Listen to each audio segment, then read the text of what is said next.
This is a tale of two very different cities, two remarkable men, and two similar but different inventions that could revolutionise car engines. What has the French Riviera got in common with Melbourne? They both host Grand Prix, of course, but they also both have companies developing a new kind of engine that runs on pure air. Now, power tools, of course, have run on air power for decades, but no one's been able to turn that technology to cars. Well, there's a French company here in Nice that's done it. Maybe the air car revolution is about to happen. The cost of feeding the average family's car with fuel is about $60 per week and rising. For a hybrid, the average is about half that. But imagine this, a whole week of driving for only a few dollars. Welcome to the place that could make it all happen. This is the factory of MDI, Motor Development International. It's run by inventor Guy Negro. 15 years ago, this French engineer was designing state-of-the-art Formula One engines. Today, he's leading the race to design the world's first commercial air-driven car. His factory is experimenting with vans, taxis and people movers that could one day go non-stop for an incredible 4,500 kilometres on just one tank of fuel. Guy Negro's been working on this air car for 10 years. These are just some of the prototypes. And when I say air, it runs on compressed air, of course. The compressed air pushes the pistons in the engine up and down rather than tiny explosions of petrol, like in a conventional engine. But doing that with air is a real challenge. But the reward is you end up with a car whose only emission from the exhaust pipe is clean, breathable air. Of course, the real ingenuity is under here, the engine. Now, it's a four-cylinder piston engine, just like a regular car, but there are significant differences. For a start, that engine weighs less than half of a regular engine. That's because a lot of the components are made of aluminium.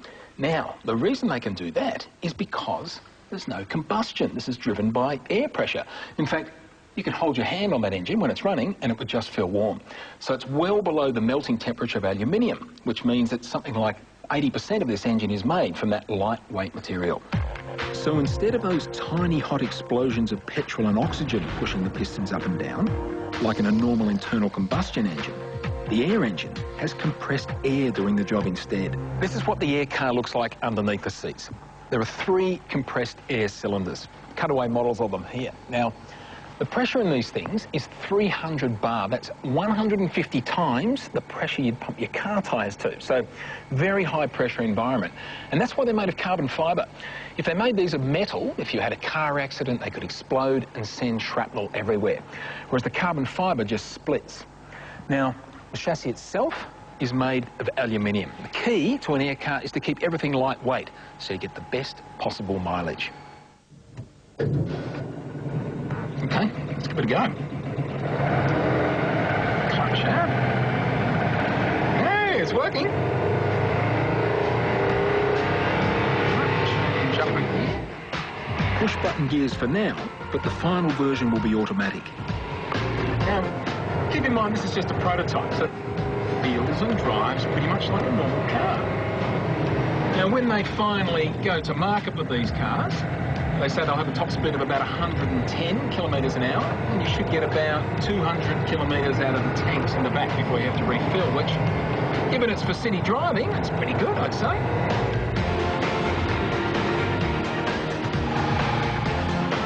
The car can be refilled from a compressed air service station in just 3 minutes.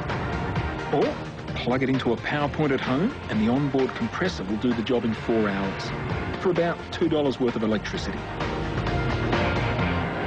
For country driving, they plan to use a hybrid engine, so there'll be petrol or even some biofuel that will help the air. So they should get a much faster car and also one that'll get a lot further.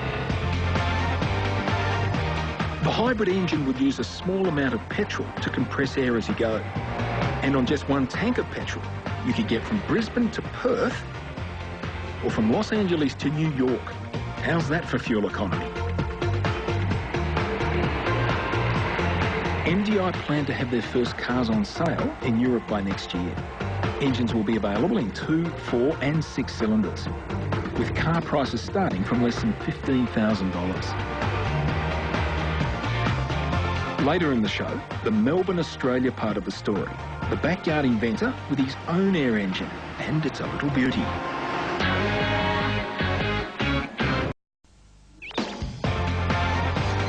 Earlier in the show, we showed you how one man's passion for air could save us a fortune at the petrol pump. Well, 16,000 kilometres away, a very different air engine revolution is taking place. I'm at the wholesale fruit and veggie market in Melbourne. 6 o'clock in the morning, and as you can see, it's total chaos here. Not the sort of place you'd expect to see the demonstration of a brand new technology. Yet, that's exactly what we're about to witness.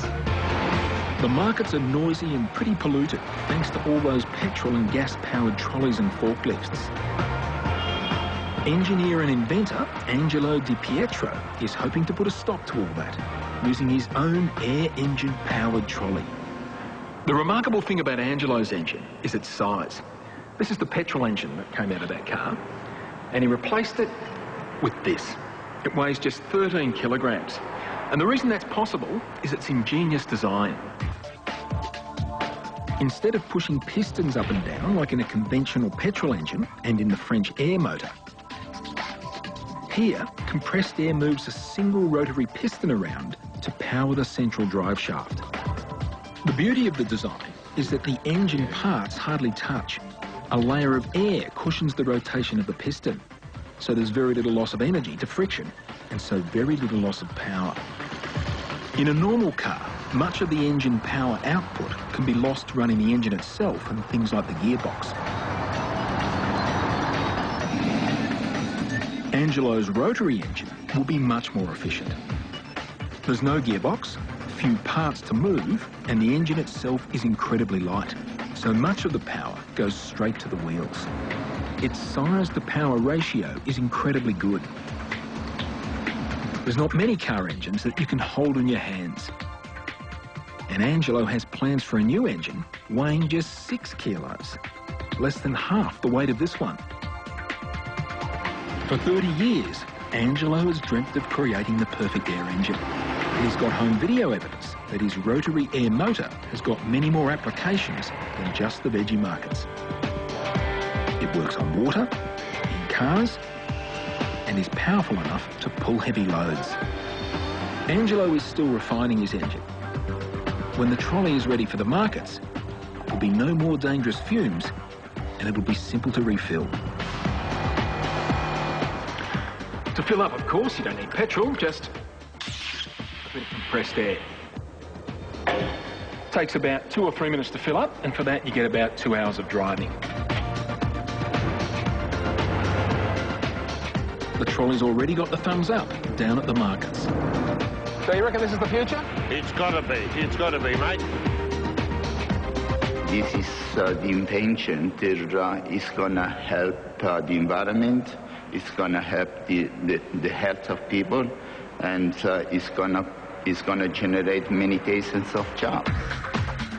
So on different sides of the world, in different ways, 2 men are doing what was once thought impossible, and changing the way we could all live beyond tomorrow.